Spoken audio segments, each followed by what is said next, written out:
Luxembourg. Prime Ministers, dear colleagues and friends, it's a great honor to represent my country, Luxembourg, at the Third World Summit for Democracy.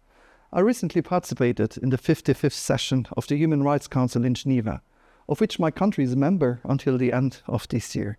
The main take-out from it and the previous sessions is that the world has become more authoritarian than at any point since the 80s.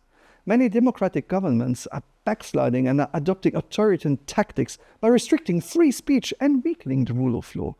This trend was aggravated by many factors, such as the COVID-19 pandemic, where I have to tell you, I was surprised even how much people accepted restriction of liberties. And this should be the exception, not the rule. We see also regional crises and conflicts, technological evolutions, organized crime, disinformation, and climate change, just to name just a few. According to the International Institute for Democracy and Electoral Assistance, 2022 was the sixth consecutive year in which more countries experienced net declines in democratic processes than net improvements. This 6-year pattern of decline is the longest of the kind since 1975.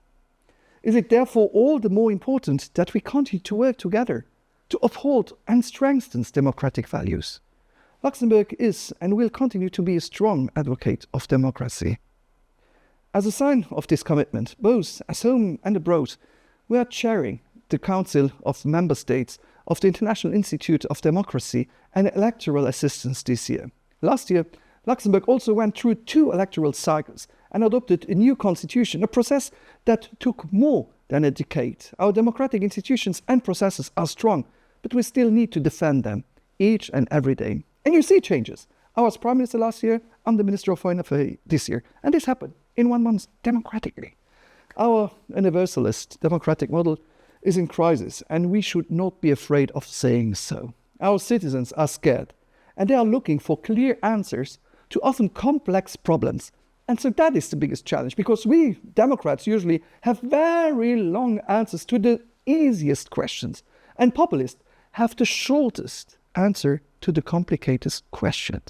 But believe in what you say. My continent Europe is often seen as the democratic paradise, but believe me, we can see it in European countries, in my family members of the European family. Rights of judges, right of press are not guaranteed. So we should also take care what is happening in our own continent. We've seen with the Russian invasion of Ukraine that it's clear that we are at the stake when democratization efforts fail. If we fail in Ukraine, a democracy, it will signify that borders can be changed by any authoritarian regime because they just think they are stronger.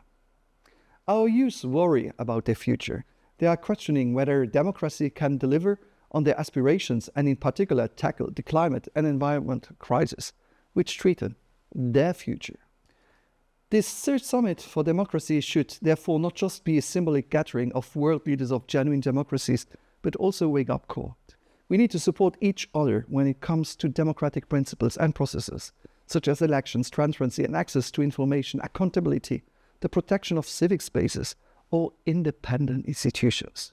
We would also stand side by side when we are under attack through disinformation, economic or hybrid threats, and even warfare, as we are witnessing in Ukraine and other places across the globe. We also need to be more vocal on why democracy, with all its failings, remains the best systems by far, to allow each human being, whatever the gender, origin, social status, political opinion, sexual orientation, are free to be free persons. We need to show more clearly that democracy can deliver solutions for both the global and local challenges of our days.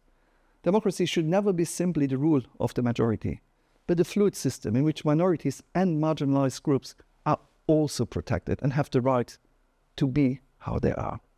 It should not be seen as a Western model for rich countries, but as the best way to achieve economic, social and political growth, stability and sustainability also for all. Dear colleagues, after years of backsliding and with numerous elections looming across our membership, this year time has come to fight back and define our democratic way of life.